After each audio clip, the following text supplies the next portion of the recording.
पति और पत्नी का जो रिश्ता होता है वह रिश्ता टोटली प्यार और भरोसे पर टिका होता है। जिस दिन विश्वास टूटता है उसी दिन से परिवार में कलह होना भी शुरू हो जाता है। इसके बाद जो हश्र होता है उसके बाद भी कोई संभल नहीं पाता है, ना कोई इसमें सोच पाता है कि आखिर हमने यह क्या कदम उठा लिया है। आज के घटना में सेम ऐसा हुआ जिसकी वजह से ना सिर्फ एक व्यक्ति की हत्या कर दी जाती है बल्कि उसी के पीछे कई लोग जेल के सलाखों के पीछे भी पहुंच जाते हैं। लेकिन जब लोगों को इस घटना के बारे में जानकारी मिलती है तो जो भी सुनता है इसके बाद वह दंग सा रह जाता है। आखिर क्या था इस घटना में? इस घटना की आप पूरी सच्चाई जानने के लिए इस वीडियो को आप लास्ट तक ज़रूर देखिएगा। नमस्कार दोस्तों, मैं प्रदीप कुमार आपको इस स्टडी बात चैनल पे मैं स्वागत करता हूं। दोस्तों आज की यह जो सच्ची घटना है, यह घटना है उत्तर प्रदेश और उत्तर का एक जाना माना शहर पड़ता है मुरादाबाद और ठीक उसी के पास एक कस्बा पड़ता है काठ और ठीक उसी के पास एक मोहल्ला पड़ता है पट्टी वाला। वहीं के रहने वाले होते हैं इंद्रेश, उनकी पत्नी का नाम होता है कनीजा। उनके टोटल 5 बच्चे भी होते हैं जिसमें बड़े बेटे का नाम होता है शहनाज। इंद्रेश जो होते हैं, इंद्रेश उस जिले के काठ एरिया के काफ़ी जाने माने कपड़ा व्यापारी भी होते हैं क्योंकि उनका जो होता है खुद का एक कपड़ा फैक्ट्री होता है। उसी फैक्ट्री में अपना कपड़ा का माल बनाते हैं और बनाने के बाद जो कपड़ा तैयार होता वह ले जाकर अपने पास के शहरों यानी कि सुल्तानपुर और जो होता है प्रतापगढ़ ज़िले में और साथ में कुछ सटे हुए एरिया होते हैं उनमें ले जाकर सप्लाई भी करते हैं। बड़े बड़े व्यापारियों से जो होता है इंद्रेश का काफ़ी जान पहचान भी होता था। इसकी वजह से उनके पास सप्लाई करते और काफ़ी अच्छा सा मुनाफा भी कमा लेते थे। उनका लगभग हफ्ते में 1-2 दिन दौरा भी होता था प्रतापगढ़ और जाकर सुल्तानपुर एरिया में जितने भी उनके कारोबारी होते हैं सबके पास जाते पैसा वसूलने करते हैं। उनका जो होता है यही ज़िंदगी में जरिया होता है। इसी वजह से उनका जो घर का परिवार का जो खर्चा होता है इसी पैसे की वजह से चलना भी शुरू हो जाता है और काफ़ी अच्छे से चलने लगता है। काफ़ी अच्छे से इनके पास काफ़ी बने चुने मकान भी हो जाते हैं। इनके पास गाड़ियाँ भी होती हैं। लोग इन्हें कपड़ा व्यापारी के नाम से काफ़ी अच्छे तरीके से भी जानते हैं। और तभी मैं बात कर रहा हूँ 11 जनवरी 2018 का दिन होता है। उसी दिन जो होता है इंद्रेश जो होता है सुबह सुबह कपड़ा व्यापारियों जो होते हैं उनके पास पैसे सुनने के लिए चढ़े जाते हैं। सुल्तानपुर और प्रतापगढ़ सुबह निकल जाते हैं। लगभग शाम का टाइम हो जाता है। शाम के टाइम में भी जो है उनकी पत्नी जो होती है वह होती है कनीजा, उनके फ़ोन का इंतज़ार करती है लेकिन उनका फ़ोन नहीं आता क्योंकि जब भी वह इंद्रेश कभी भी बाहर निकलते थे तो लगभग 2 दिन उनका लग ही जाता था।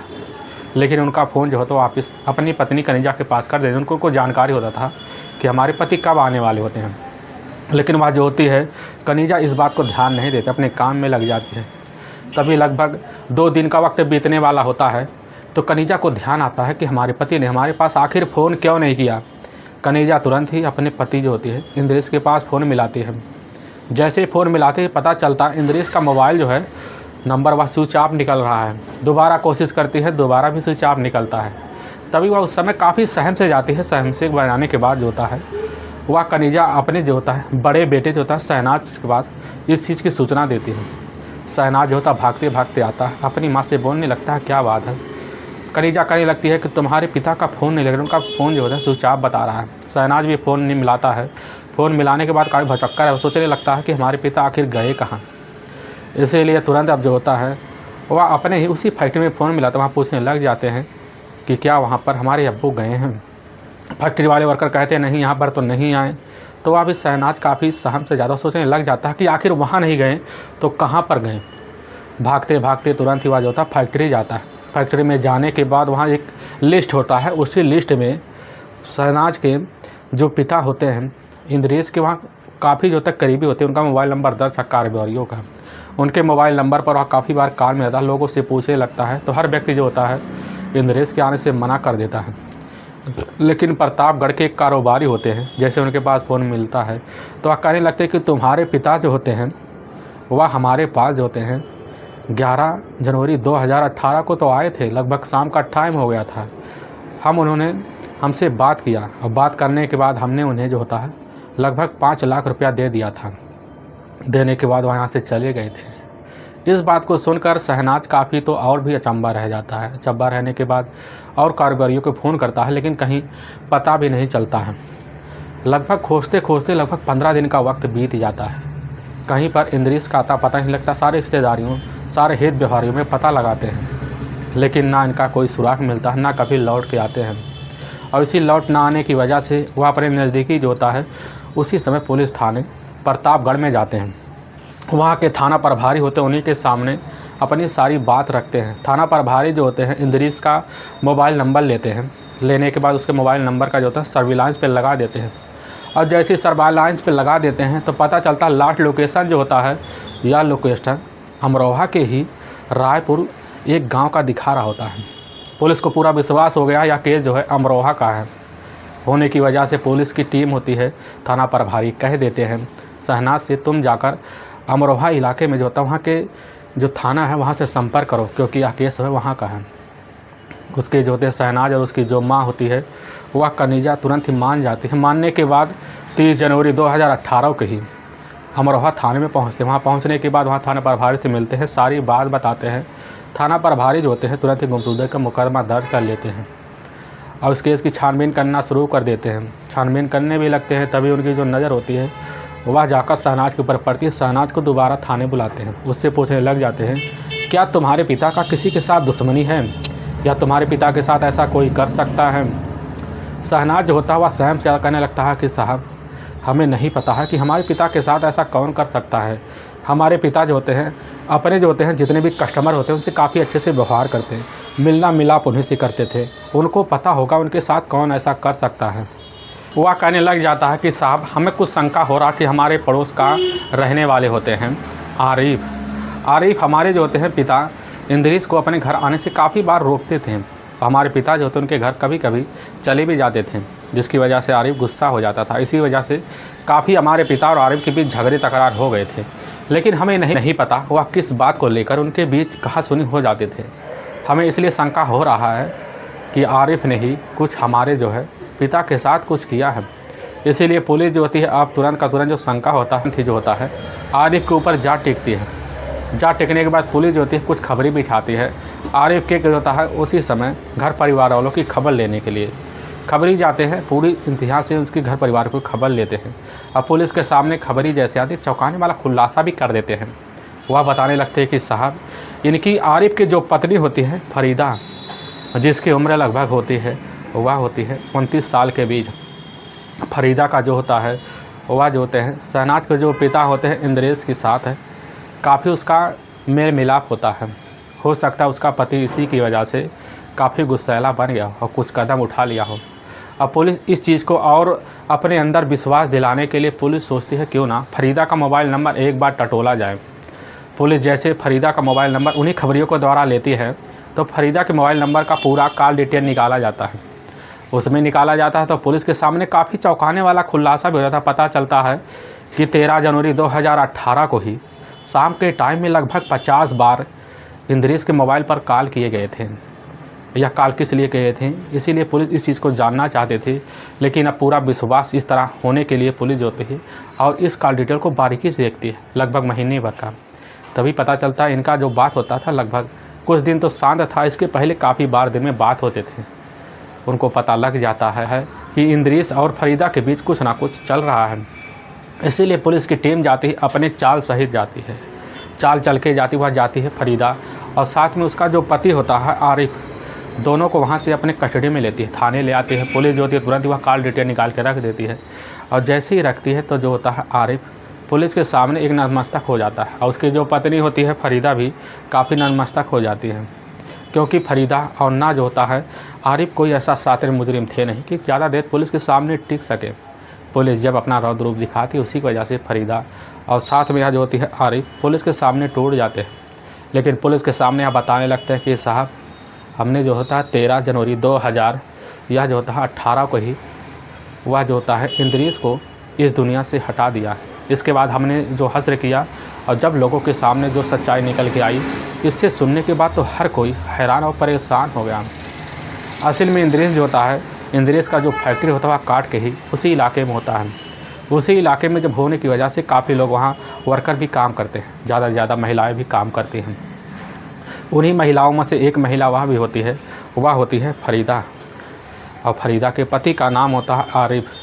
आरिफ जो होता है और फरीदा के 2 बच्चे भी होते हैं। आरिफ अपने ही इलाके में जो होता है एक मोटर मैकेनिक का काम भी करता था, जिसकी वजह से उसके घर और परिवार का खर्चा भी चलता था। और फरीदा जो होती है अपनी दुनिया बनाने के लिए वह वही कंपनी में काम करना शुरू कर देती है। और देखने में काफ़ी चंचल थी और स्वभाव की थी, लेकिन ज़्यादा से ज़्यादा काफ़ी खूबसूरत भी थे। ऐसा नहीं लग रहा था कि फरीदा के 2 बच्चे भी हैं, लेकिन फरीदा जो थी उस कंपनी में उसका काफ़ी चलता था। इसी चलने की वजह से जो था इंद्रेश से काफ़ी उसका पड़ता भी था।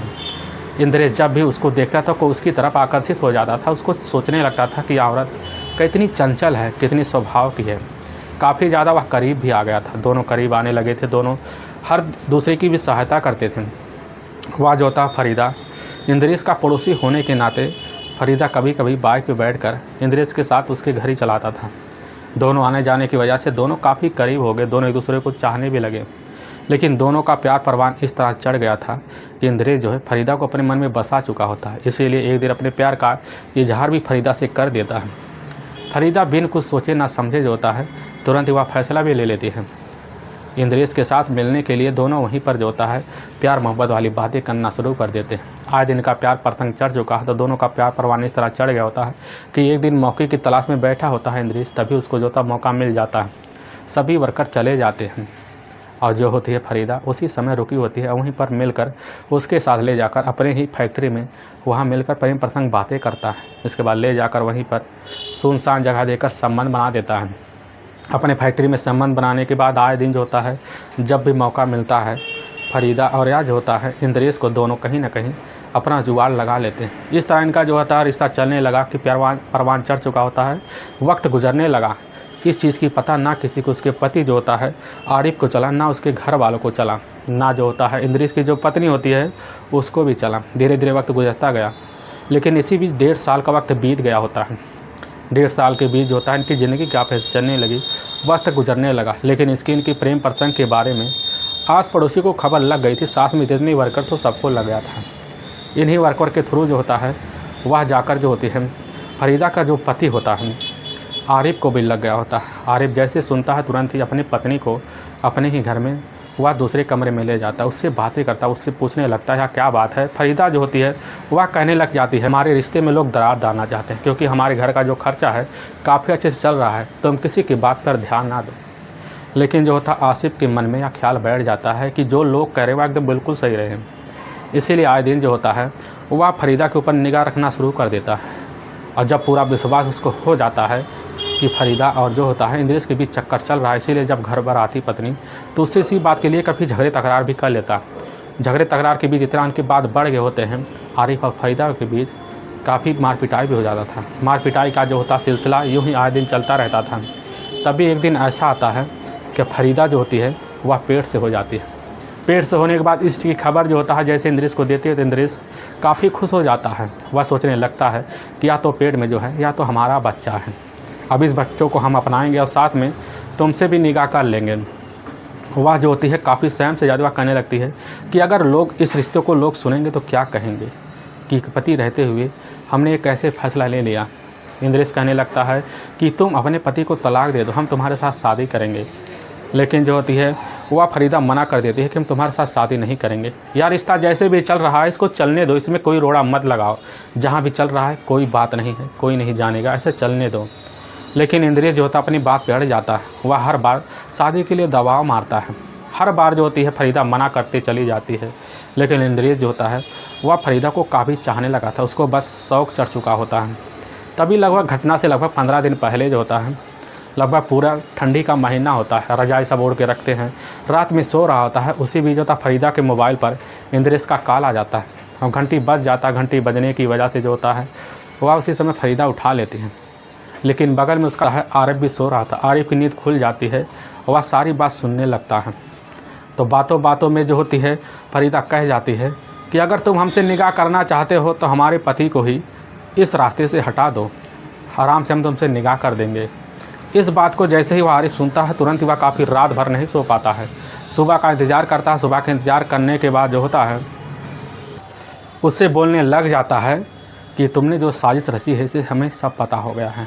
फरीदा पहले इनन बिनन करती है, लेकिन फरीदा को जब वह काफ़ी बार टार्चर करता है तो फरीदा टूट जाती है। फरीदा बता देती है कि हाँ हम तुम्हारे जान के पीछे पड़े हैं।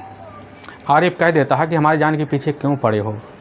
अगर हमारी ज़िंदगी ले लो, क्या तुम लोग सुख से रह पाओगे? तुम भी सोच लो कि अगर जिस दिन जो होता है इंद्रेश ने हमारी हत्या कर दी, हत्या करने के बाद वह भी सोच सकता है किसी दिन तुमसे अगर प्यार कम हो गया तो इंद्रेश तुम्हारी भी हत्या कर सकता है। इसी उलझन में जो होती है वह फरीदा पड़ जाती है। पड़ने की वजह से अपने पति जो होता है आरिफ की बात मान लेती है, उसके साथ फिर वही लगाव करती है और उसके साथ वह रहना भी शुरू कर देती है। तभी आरिफ जो होता है वह सोचने लग जाता है कि इंद्रेश जो होता है कभी ना कभी गलत कदम उठा सकता है, कभी उसके मन में ख्याल आए तो हमारे साथ कुछ कर सके, इससे बढ़िया क्यों ना हो हम ही उसके साथ कुछ ना कुछ कर लें। आरिफ जो होता है अपनी पत्नी फरीदा से जाकर अपने दिल की बात कहता है। फरीदा जो होती है वह कहती है, तुम जो कह रहे हो ना एकदम बिल्कुल सही कह रहे हो। कभी भी इंद्रेश उसका मूड घूम सकता है, वह कुछ भी कर सकता है, क्योंकि काफ़ी बड़ा व्यापारी, उसके पास काफ़ी सारे पैसे हैं और इसी प्लान के तहत वह काम भी करने में शुरू करते हैं। क्योंकि हर बात जो होता है फरीदा को पता होता है कि इंद्रेश कब कहाँ जाता है, कहाँ किसके पास बैठता है, उसका टाइम क्या है। इसी वजह से वह जो होती है फरीदा हर बात जो होती है इंद्रेश के साथ शेयर भी करती, बताने लग जाती है, ताकि इंद्रेश को पूरा विश्वास रहे कि जो है फरीदा इसमें कुछ करने वाली नहीं है। तभी जो होता है फरीदा का अपना ही भाई होता है फरियाद, जो रायपुर गांव का रहने वाला होता है। फरियाद को अपना बात सारी बता देती है। उसे कहती है कि हमारे एक प्लान को कामयाब करना है। फरियाद वह पहले से जानता था कि हमारे घर, हमारे जो है जीजा का परिवार तबाह करने वाला कोई और नहीं, वह इंद्रेश है। इसीलिए वह भी फरियाद भी तैयार हो जाता है। तभी कुछ वक्त बीतता है। तभी 11 जनवरी 2018 का दिन होता है। अब जो होता है वह फरीदा को पता लग गया होता है कि इंद्रेश जो है प्रतापगढ़ और सुल्तानपुर से जो होता है उसी दिन पेमेंट लेने के लिए गया है। आवाज़ जो होती है जब गया है तो उसको ध्यान रखने लगती है। लेकिन 13 जनवरी 2018 का दिन जो होता है उसी दिन जो होता है वह इंद्रेश वहाँ से लौटना शुरू हो जाता है। और जैसे लौटता है तो आज होती है फरीदा उसके मोबाइल पर कॉल करती है।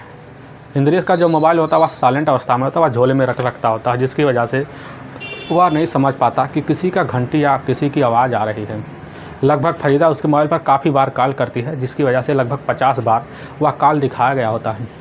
जब वह कॉल करके थक जाती है, कुछ देर बाद जो होता है इंद्रेश अपने मोबाइल निकालता है, देखता है 50 मिस कॉल आए हैं। तुरंत ही फ़ोन घुमा देता है फरीदा के पास। फरीदा से बोलने लगता है कि हम नहीं जान पाए कि तुम्हारा फ़ोन आ रहा है, क्या बात है। फरीदा काफ़ी हाँफते दाँपते बोलने लग जाती है कि हमने अपने पति से तलाक की मांग कर लिया है, हमारा पति जो हमें तलाक देने के लिए राज़ी हो गया है और हम दोनों अभी तुम्ही से मिलना चाहते हैं। और जैसे इस बात को इंद्रेश सुनता है तुरंत कहता है कहाँ पर और कब मिलना है। फरीदा कहती है कि कांट के बस स्टॉप पर आ जाओ, वहीं पर हम तुमसे मिलेंगे। और खुशी खुशी जो होता है इंद्रेश तैयार हो जाता है। लगभग वह शाम का टाइम होता है, 7 बजे के टाइम में जो आकर कांट के बस अड्डे पर जो होते हैं फरीदा और उसका जो पति होता है आरिफ दोनों पर खड़े होते हैं। और कुछ देर बाद जो होता है इंद्रेश वहाँ पहुँच जाता है। जैसे इन दोनों को देखता काफ़ी एक बार भौचक्का तो रह जाता है, लेकिन जो होती है आरिफ इंद्रेश से बात करना शुरू कर देते हैं। वह कहने लगता है कि हम अपने पत्नी को छोड़ना चाहते हैं। अब उसकी जो पत्नी होती फरीदा भी कहती है कि अपने पति से तलाक ले चुके हैं, हम तुमसे शादी करना चाहते हैं। इसीलिए हमने सोचा कि चलो हमारे भाई जो होता है इसी रायपुर के ही गाँव में हमारा भाई फरियाद भी रहता है, हमने वहाँ पर काफ़ी पार्टी की व्यवस्था कर रखी, खाना बना रखा है, चलो हम पार्टी करेंगे। इंद्रेश जो होता है उस समय काफ़ी नशे में भी था, क्योंकि वह पहले से शराब का थोड़ा बहुत आदी तो बन गया था। फरियाद उसको पकड़ लेती है। पकड़ने के बाद उसके साथ ही एक टेम्पो का सहारा लेने के बाद वह जो होती है अपने भाई फरियाद के पास पहुँचती है। फरियाद जैसे इंद्रेश को देखता है तुरंत वह काफ़ी स्वागत करता है, अपने घर में अच्छे से खिलाते पिलाता है, काफ़ी तरीके एक बार खाना बना के रखता है। खाना खाते हैं। खाना खाने के बाद जो होता है फरियाद को लगने लगता है कि हमें कुछ ना कुछ व्यवस्था करना चाहिए। इसीलिए अपने जेब से वह जो होता है एक शराब की बोतल निकालता है। बोतल निकालने के बाद वह इंद्रेश को देता, पी लेता है। जब काफ़ी नशे में हो जाता है तो इंद्रेश कहने लगता है कि हमें लग रहा है हमें कुछ कमी हो रही है, हमें और शराब की ज़रूरत है। तो अब बगल में जो होता है उसका पति जो होता है आरिफ बैठता हुआ कहने लगता है कि एक बोतल लेने के लिए ना हमें इसे काट के ही बस अड्डे पे चलना पड़ा, वहाँ पर ठीक है वहीं पर मिलेगा। इंद्रेश तुरंत ही तैयार हो जाता है। तैयार होने के बाद आरिफ जो होता है, आरिफ और साथ में उसका जो साला होता है फरियाद अपनी बाइक निकालते हैं। निकालते वक्त जो होता है उसी समय उसके बीच में जो होता है इंद्रेश को बैठाते हैं। बैठाने के बाद उसी जो होता है काट के ही ठीक है पर ले जाते हैं, वहाँ शराब की बोतल लेते हैं। शराब की बोतल लेने के बाद जो होता है वहीं पर बसीरा बाग होता है, उसी बाग में जाकर अपनी बाइक रोक देते हैं। दोनों कहने लग जाते हैं क्यों ना चले हम इसी पेड़ के नीचे बैठकर या शराब कर लिया जाए। तुरंत इंद्रेश राजी हो जाता है, वहीं पर शराब पीना शुरू कर देते हैं। सबसे ज़्यादा जो शराब होता है वह दोनों मिलकर इंद्रेश को पिला देते हैं, जिसके बाद इंद्रेश को होश तवाश नहीं रहता। अब जो होता है आरिफ उसी समय इंद्रेश से कहने लग जाता है कि तुम हमारी पत्नी का पीछा छोड़ दो, हमारी पत्नी के पीछे मत पड़ो, क्योंकि तुम एक बहुत बड़े कपड़ा व्यापारी हो, तुम्हारे पास काफ़ी सारे पैसे हैं, तुम कहीं भी कोई भी कदम उठा सकते हो। लेकिन हम जो है एक मोटर मैकेनिक है, हम ऐसा जो होता है हमारे पास इतना पैसा नहीं है किसी दूसरे से शादी कर सकें। लेकिन इंद्रेश कहने लग जाता है कि तुम्हारी पत्नी जो प्रेग्नेंट है वह हमारी ही बच्चे की माँ बनने वाली है। इस बात को जैसे ही आरिफ सुनता, काफ़ी भरनाने के बाद तुरंत ही वह कहता है कि लगता है कि अब तुम नहीं मानोगे। वह अपना ही वह गमछा निकालने के बाद उसी का सहारा लेकर इंद्रेश का गला की हत्या कर देता है, जिसकी वजह से वहीं पर मौत हो जाता है। उसके बॉडी को ले जाकर उसी बाग में ही एक काफ़ी गहरा गड्ढा खोल रखते हैं, पहले से खोदने के बाद उसी में डाल देते हैं। डालने के बाद उसका जो होता है पहले से जो होता है पूरा पर्स टोलते हैं, बैग टोलते हैं, तो उसमें लगभग 5 लाख रुपया निकलता है। उस पैसे को जो होता है दोनों आधा बांट लेते हैं, बांटने के बाद अपने घर चलाते हैं। इस चीज़ की सूचना जैसे ही वह जो होती है फरीदा पाती है तो काफ़ी खुश हो जाती है। तीनों अपना ज़िंदगी जीना शुरू कर देते हैं। लगभग 20 दिन की ज़िंदगी तो जीते हैं, लेकिन पुलिस के हाथ जैसे आप दोनों चढ़ते हैं और वाकई में दोस्तों पुलिस के सामने जैसे आप दोनों सच्चाई बताते हैं, इस बिना पुलिस की जो टीम होती है, फरीदा को जो भाई होता है फरियाद को पुलिस अपनी कस्टडी में लेती है। इन दोनों को कस्टडी में लेने के बाद पुलिस की टीम जो होती है ले जाकर एक लंबी सज़ा में एक लंबी चार्जशीट लगाकर तीनों को जेल में डाल दिया जाता है। दोस्तों, हमें इस घटना का सुनाने का उद्देश्य किसी को परेशान करना नहीं है और ना ही किसी को दिल को ठेस पहुंचाना है। बस आपको यह बताना है कि आप जहां भी रहें आप सावधान और सतर्क जरूर रहें। दोस्तों, अगर आपको वीडियो पसंद आ रहा है तो इस वीडियो को आप ज़्यादा से ज़्यादा शेयर और सब्सक्राइब जरूर करें, जिससे हम आपके बहुत आभारी रहेंगे। फिर मिलेंगे एक नए एपिसोड के साथ, तब तक के लिए जय हिंद और जय भारत।